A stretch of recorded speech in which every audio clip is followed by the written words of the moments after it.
अस्सलाम वालेकुम। तो मैं हूं आपका होस्ट हाशिम नियाज़ी और इस वक्त मेरे साथ तशरीफ़ रखते हैं जनाब एजाज़ चुगताई साहब, सीनियर एडवोकेट और एहसानुल अकरम दावा। दोस्तों, इस वक्त मैं ज़िला कचहरी लाहौर में मौजूद हूं और ज़िला कचहरी एक ऐसी जगह है जहां सोसाइटी में जुराइम होते हैं और उसका वाइंड अप जो है अदालतों में होता है। कुछ लोग बरी हो जाते हैं और कुछ लोग सज़ा पाते हैं। दोस्तों, आज जिस टॉपिक में मैं बात करना चाहता हूँ वो टॉपिक है दुआ ज़ोहरा के हवाले से। दोस्तों, गुज़िश्ता 2 माह से ये टॉपिक जो है आप हर जगह देख रहे हैं, सोशल मीडिया पे इस वक्त इंतहा हुई पड़ी है। दुआ ज़ारा एक केस नहीं है, दुआ ज़ारा एक सिंबल है। हमारे मुआशरे में बहुत ज़्यादा इस वक्त जो बिगाड़ पैदा हुआ है, उस बिगाड़ की वजह से नौजवान लड़कियां अपनी मर्ज़ी की शादी करने के लिए घर से भागती हैं लड़के के साथ और जाके शादी करती हैं। वो ये नहीं देखती कि उनके इस अमल से उसके ख़ानदान पर, उसके माँ बाप पर, उसके बहन भाइयों पर या सोसाइटी में क्या असरात होंगे। सिर्फ वो एक विश को पूरा करने के लिए अपने तमाम ख़ानदान की इज़्ज़त व नामूस को मिट्टी में मिला देती है। जिस तरह दुआ ज़हरा के केस में हुआ कि हाई कोर्ट में जब पटिशन दाखिल की गई तो तकरीबन 2 माह लग गए। आईजी को इवन के बरतरफ करना पड़ गया सिंध हाई कोर्ट के जज साहब को, और 2 दिन के अंदर चिश्तियाँ से दुआ ज़हरा और उसका खामद को बरामद करके उन्होंने हाई कोर्ट में पेश किया। हाई कोर्ट में जब पेश किया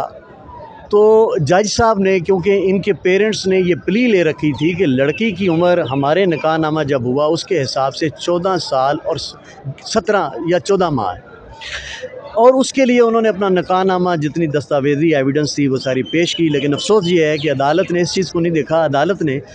CMH सिविल हॉस्पिटल को लड़की का रेडियोलॉजी टेस्ट यानी हड्डियों के टेस्ट के लिए ऑर्डर किया, और जब उसका रिज़ल्ट आया तो उस वक्त लड़की की उम्र थी, दुआ की जो उम्र थी वो थी 17 और 18 के दरमियान, जिसकी बुनियाद पर जज साहब ने कहा कि ठीक है, तुम अपनी मर्ज़ी से कहीं भी जा सकती हो, जो फ़ैसला कर सकती हो कर सकती हो। और इस सारे मरहले में हमने देखा कि उसकी माँ और बाप जिस तरह वाविला कर रहे थे, मीडिया के ऊपर चीखो पुकार थी, रो रहे थे, और जिस तरह उनकी ख्वाहिश थी कि एक दफ़ा उसकी बेटी से मिला दिया जाए, लेकिन आपने देखा मीडिया पर कि उसकी बेटी को मिलाया नहीं गया और माँ रोती रही, चीखती रही। ये एक अलमिया है हमारे मुआशरे में दोस्तों कि लड़कियां जब भागती हैं और तो सबसे पहले अपने आशना के साथ भागती हैं या बॉयफ्रेंड के साथ भागती हैं। तो जब भागने का अमल शुरू होता है तो सबसे पहले उनको जो मुश्किल दरपेश आती है वो ये होती है कि जाएं कहाँ। अच्छा, अगर ठिकाना मिल जाए तो फिर उसके बाद उनको ये होता है कि अब हमने निकाह करना है। दोस्तों, मैं आपको ये बात क्लियर कट कर दूं कि आम मौलवी, इलाके का मौलवी, तहसील का मौलवी, मोहल्ले का मौलवी ऐसे केसेस को नहीं लेता, उनका निकाह नहीं पढ़ाता, क्योंकि उसको पता होता है कि इसके लवाहिकीन ने, लड़की के लवाहिकीन ने इसके पीछे FIR कटवा देनी है, और FIR होती है वो बड़ी ख़तरनाक होती है। उसमें 376 ज़िना का पर्चा भी होता है, दफ़ा होती है, और उसमें 365A भी होता है, अगवा, और फिर सारे के सारे उसके ख़ानदान वाले माँ बाप बहन भाई जो होते हैं धरे जाते हैं, और फिर एक सिलसिला शुरू होता है अदालतों का। ये इतना तकलीफ़ दे मरहला होता है, क्योंकि ऐसे केसेस ख़ासकर जिसमें अगवा हो जाए या ज़ना हो जाए, साबित हो जाए, तो फिर उसमें ये प्रॉब्लम आती है कि 14 साल तक सज़ा मिलती। हमने ऐसे बेशुमार, मैंने भी किए, हमारे दोस्तों में नहीं ऐसे केसेस किए हैं कि जिसमें बाज़ औक़ात अगर लड़की के वालिदैन साहिब असर हैं, पैसे वाले हैं, तो वो पुलिस को पैसे वैसे दे के लड़की बरामद करवा के लड़के के ही ख़िलाफ़ जो है अदालत में जाके बयान दिलवाते हैं कि इस लड़के ने मुझे वरगला के, किसी तरीके से फंसा के, या मुझे यहाँ से अगवा करके ले गया, वहाँ इसने मेरे साथ ज़्यादती भी की है और मेरे साथ इसने मुझे अगवा भी किया है। और यही बात जब अदालतों में पहुँचती है तो पुलिस, आपको पता है कि हमारे निज़ाम में उसका क्या किरदार होता है। जब उनके हाथ एक मछली लगती है तो वो किस तरह लूट मार मचाती है, और प्रैक्टिकली रिज़ल्ट अदालतों का ये आता है जब केसेस चलते हैं तो लड़के को 14 साल उम्र कैद की सज़ा हो जाती है। अब दुआ ज़ारा की केस में ये उनकी खुशकिस्मती है, उनके माँ बाप की खुशकिस्मती ये है कि उन्होंने, जब उनकी बच्ची मिसिंग हुई तो उन्होंने वावेला किया, प्रेस कॉन्फ्रेंस की, जिसकी वजह से मीडिया हरकत में आया, और मीडिया हरकत आने की वजह से बात बहुत ज़्यादा हाईलाइट। 2 महीने तक पता नहीं लगा, लेकिन बाद में ये लड़की बरामद हो गई। चुगताई साहब, मैं आपसे ये सवाल करूँगा कि सिंध का एक कानून है, उसमें 18 साल की लड़की जो है वो कहते हैं कि हो तो शादी कर सकती है। आप मुझे ये बताएं कि अदालत ने लड़की के जो वालिदैन ने निकाहनामा अपना पेश किया और उसके मुताबिक ये साबित करने की कोशिश की, और एक डॉक्यूमेंट्री एविडेंस जिसको हमारी कोर्ट जो हैं वो कंसिडर करती हैं, लेकिन इस मामले में हम ये देखते हैं कि कोर्ट ने इस बात को कंसिडर नहीं किया, उनके जो डॉक्यूमेंट्स थे, बल्कि रेडियोलॉजी रिपोर्ट मंगवा के लड़की को डिक्लेयर किया कि वो 17 साल की, और उसके बाद उसको जाने। आप ये बताएँ कि सिंध का जो कानून है शादी के हवाले से वो क्या کیا ہے اور اس بات کو عدالت نے کیوں مد نظر نہیں رکھا، یا ان ڈاکومنٹس کو جو اس کے دعا زہرہ کے جو والدین نے دیے تھے کہ لڑکی بالغ نہیں ہے، چھوٹی ہے، اس کو کنسیڈر کیوں نہیں کیا؟ بسم اللہ الرحمن الرحیم۔ پہلی سر میں گزارش یہ کروں آپ سے کہ سندھ کورٹ ہو یا کوئی بھی کورٹ ہو، کورٹ کو جو بنیادی ریالٹی ہے، جو بنیادی حقیقت ہے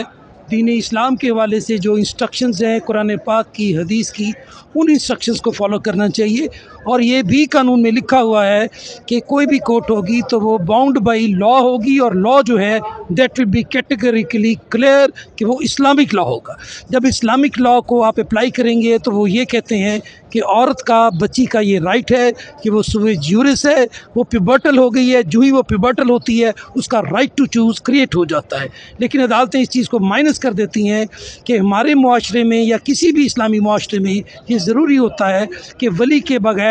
کسی بھی نکاح سیریمنی کو ہولڈ نہ کیا جائے۔ چونکہ ولی کی پریزنس کو مائنس کیا گیا ہے، اس لیے یہ ساری کمپلیکیشنز کریٹ ہوئی ہیں۔ سندھ میں شادی کے لیے، عورت کے لیے، بچی کے لیے، لڑکی کے لیے ایج 18 سال ہے۔ یہاں پہ ہمارے ہاں چائلڈ میرج ریسٹرینٹ ایکٹ ہے پنجاب کا، جس میں ایج جو ہے وہ 16 سال ہے۔ اگر لڑکی ثابت کر دے کہ وہ 16 سال کی ہے تو چائلڈ کی ڈیفینیشن سے نکل کے ایڈلٹ کی ڈیفینیشن میں آ جاتی ہے، اور ایڈلٹ کا یہ اختیار ہوتا ہے، رائٹ ٹو چوز ہوتا ہے۔ لیکن اس رائٹ ٹو چوز کو آپ صلی اللہ علیہ وآلہ وسلم نے اپنی بیٹی کو بھی عطا کیا تھا، اور اس رائٹ کو عطا کرنے کے بعد سویٹ ول جو ہے وہ بیٹی کی یا بیٹے کی لینی ضروری ہے، اور اگر بیٹی انکار کرے تو یہ اس کا لیگل اور شرعی رائٹ ہے۔ لیکن یہ ممکن نہیں ہے کہ آپ ایلوپمنٹ میں چلے جائیں اور معاشرے کے جو بیسک ریالٹیز ہیں ان کو مائنس کر کے کورٹ جو ہے یہ کہہ دے کہ یہ سوئے جیورس ہے، اور اس کو ہم اختیار دیتے ہیں۔ چغتائی صاحب، تو کیا اب وقت آ نہیں چکا کہ اس انگلش قانون جو انگریزوں کا قانون ہے، جس میں 18 سال کی ایک ایج مقرر کی ہے، اس کو ختم نہیں ہونا چاہیے؟ ہماری عدالتوں میں ہم بھی دیکھتے ہیں، آپ بھی دیکھتے ہیں، ہمارے تمام دوست دیکھتے ہیں کہ جب اس طرح کے معاملات ہائی کورٹ میں آتے ہیں تو ایک تماشا سا لگ جاتا ہے۔ ماں باپ چیختے چلاتے ہیں، رشتہ دار دوپٹے ڈالتے ہیں بیٹی کے پاؤں میں کہ بیٹی ہمارے ساتھ چلو، لیکن وہ اس وقت کسی کی بات سننے کے لیے تیار نہیں۔ کیا لا کے اندر اب امینڈمنٹ نہیں ہونی چاہیے؟ ایک 18 سال کا لڑکا یا ایک 18 سال کی لڑکی کی مینٹل کیپیسٹی کیا ہے؟ ہمارے معاشرے میں اس کی کیا ول ہے، کیا اس کی آزادی ہے، کیا اس کا شعور ہے؟ اسے تو یہ بھی نہیں پتہ کہ جب پریکٹیکل لائف میں ہم نے جانا ہے تو ہماری کون سی نیسیسٹیز ہیں، کون سی ایسی ضرورتیں ہیں جو ہمیں فلفل کرنی ہیں۔ تو اس پریکٹس کو صرف اور صرف امینڈمنٹ سے ہی بند کیا جا سکتا ہے۔ اب میں دوسری بات یہ کرتا ہوں کہ ہماری کچہری کے اندر جب ان کو یہ پتہ لگتا ہے کہ یہ نکاح تو عام جگہوں پہ ہو نہیں سکتا، تو وہ اس کے لیے پھر عدالتوں کا رخ کرتے ہیں، کچہریوں میں آتے ہیں۔ ہمارے ہاں کچہریوں میں کچھ خاص نکاح خواہ موجود ہیں جن کے پاس یہ لائسنس ہے، وہ ان کی شادی بھی کروا دیتے ہیں اور پھر نکاح بھی رجسٹرڈ کروا دیتے ہیں، اور پھر جو لڑکی کو اغوا کر کے یا اپنی پسند سے لے کے آتا ہے وہ یہاں مجسٹریٹ کے ہاں اس کا یہ کیس کر کے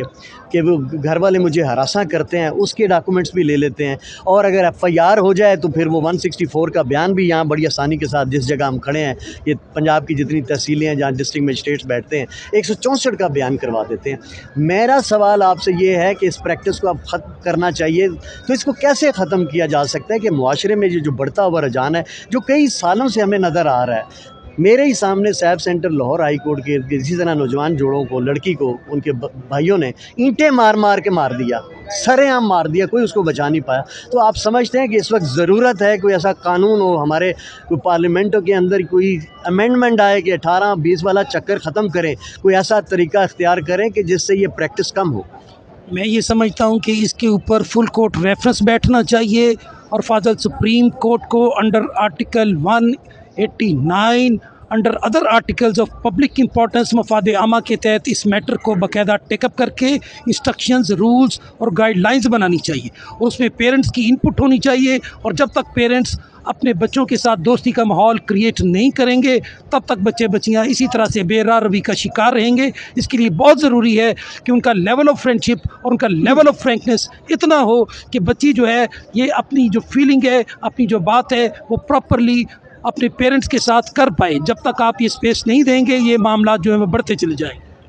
رنداوا صاحب، آپ مجھے یہ بتائیں کہ معاشرے میں یہ جو بگڑتی ہوئی صورتحال ہے، اور موجودہ دور میں جس طرح نیٹ نے بیڑا غرق کیا ہے، موبائل نے بیڑا غرق کیا ہے، والدین کی کیا رسپانسبلٹی ہے، اپنے بچوں کو کیسے ٹیچ کریں؟ آپ اس حوالے سے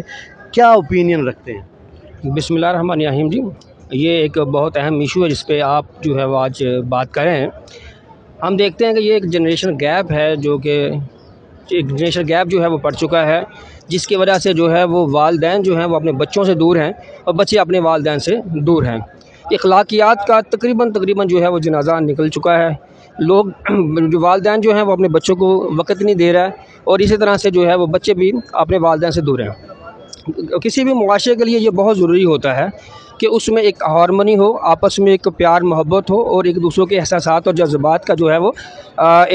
है वो एहतमाम किया जाए और एक समझा जाए। तो लिहाजा मेरी नज़र में ये है कि जब ये हम गैप दूर करेंगे, वालिदैन बच्चों को टाइम देंगे और उनको जो उन्होंने ये जो फैसिलिटी दी हुई है, जो कि मोबाइल की शक्ल में है या कंप्यूटर की शक्ल में है, इस पे उसको चेक रखना चाहिए, बच्चों के साथ रहना चाहिए, उनकी एक्टिविटीज़ पर नज़र रखनी चाहिए, यानी उनको मॉनिटरिंग करते। रंधावा, अपना चुगताई साहब, आपका क्या मौक़िफ़ है कि घर के अंदर वो कौन सा फ़र्द है जिसकी ये ड्यूटी होनी चाहिए, वो उसका क्या स्टेटस होता है घर के अंदर, और वो कौन होता है जिसका स्टेटस होता है और जो चेक एंड बैलेंस कर सकते हैं? घर के अंदर जो माँ होती है, जो कैरेक्टर होता है, उसको थाने के अंदर जैसे एसएचओ होता है, एसएचओ का कैरेक्टर प्ले करना चाहिए और उस एसएचओ को हर इलीगल, हर इमोरल, हर गैर अखलाकी एक्टिविटी पे गहरी नज़र रखनी चाहिए। हम पेरेंट्स जो हैं वो ये करते हैं कि जब मामलात जो है वो बिगाड़ का शिकार होते हैं, जब मामलात बनना और डेवलप होना शुरू होते हैं, तब हमने आंखें बंद की होती हैं और जब बात निकाह की तरफ आती है तो हम जो है वो तलवारें बाहर निकाल लेते हैं। हर मैटर के लिए बहुत ज़रूरी है कि औरत जो है वो बाकायदा वॉच डॉग के तौर पे, कंट्रोलर के तौर पे एसएचओ का करैक्टर प्ले करे। अगर हमारे घर की औरत, बच्चियों की माँ कंसर्न्ड एसएचओ और बाकायदा एक्टिव रोल प्ले नहीं करेगी, तब तक ये मुमकिन नहीं है कि किसी भी घर में, किसी भी सिस्टम में, किसी भी सेटअप में कमांड एंड कंट्रोल हो। प्रॉपर कमांड एंड कंट्रोल के लिए म्यूचुअल इंटरैक्टिव डायलॉग बहुत ज़रूरी है, हर एक की बात सुनी जाए, हर एक को वक्त दिया जाना चाहिए, इसके अलावा इसका कोई और हल नहीं। जी, मेरे साथ दोस्तों अहमद नईम साहब भी तशरीफ़ रखते हैं। अहमद साहब, मुझे आप ये बताइए कि आप क्या समझते हैं वो कौन सा एलिमेंट जो है हमारी सोसाइटी में से ख़त्म हो गया है, जिसकी वजह से ये हम अपने मुआशरे में जो बिगाड़ देख रहे हैं, हर जगह पे, हर मौके पे, हर इशू के ऊपर हम देख रहे हैं। इस इशू के बारे में बताइए कि वो कौन सी अखलाकियात हैं और इसका ज़िम्मेदार कौन है कि जो हमारा मुआशरा इस सिमत में जा रहा है। मेरे ख़्याल से हाशिम साहब, यहाँ पे जो सबसे बड़ी प्रॉब्लम हो रही है वो ये हो रही है कि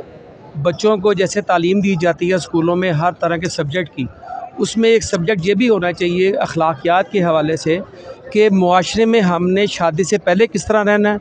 और शादी के बाद किस तरह रहना है। जी जी, ये लोगों को लगता है कि ये एक तरह ख़ास सब्जेक्ट नहीं है, हालांकि ये बहुत ख़ास सब्जेक्ट है। अगर आप कभी इस चीज़ पे गौर करें तो जो पुराने ज़माने में लोग होते थे, नवाब, वो बाकायदा अपने बच्चों के लिए रखते थे आया वगैरह या उस तरह की जो भी उनको सिखाने वाले टीचर्स होते थे कि अदब व एहतराम क्या है और अखलाकियात क्या हैं, बड़ों का अखलाक क्या है, बच्चों का अखलाक क्या है। एक तो ये सब्जेक्ट वगैरह स्टडी के हवाले से, बच्चों के स्कूल के हवाले से ही इसमें एंट्री करा देनी चाहिए जिसमें बच्चों को पता चले। दूसरा, ख़ासकर बच्चियों को शादी के बाद कि जो मसले मसाइल हैं, मिसाल के तौर पर जो लोग शादी कर लेते हैं, शादी फिर भी कामयाब नहीं होती, वहाँ पर बच्चों की काउंसलिंग करनी चाहिए। बाज़ माँ बाप ऐसे होते हैं जिन्हें काउंसलिंग करने का पता ही नहीं है, वो एजुकेटेड ही नहीं है, अनपढ़ है। बच्चा पढ़ लिख के शऊर वाला हो गया है, उसने एजुकेशन ले ली है, अब वो माँ बाप क्या सिखाएंगे, माँ बाप को खुद नहीं पता। तो ये टीचर्स का काम है कि वो बच्चों को अवेयरनेस दें, जब वो मतलब फील्ड में जाने से पहले, शादी का मामला हो, दुनिया में चलने का मामला हो, कि उनको वो बताएँ कि बेटा यहाँ पर ये मसला आएगा, आपने ये करना है, यहाँ पर।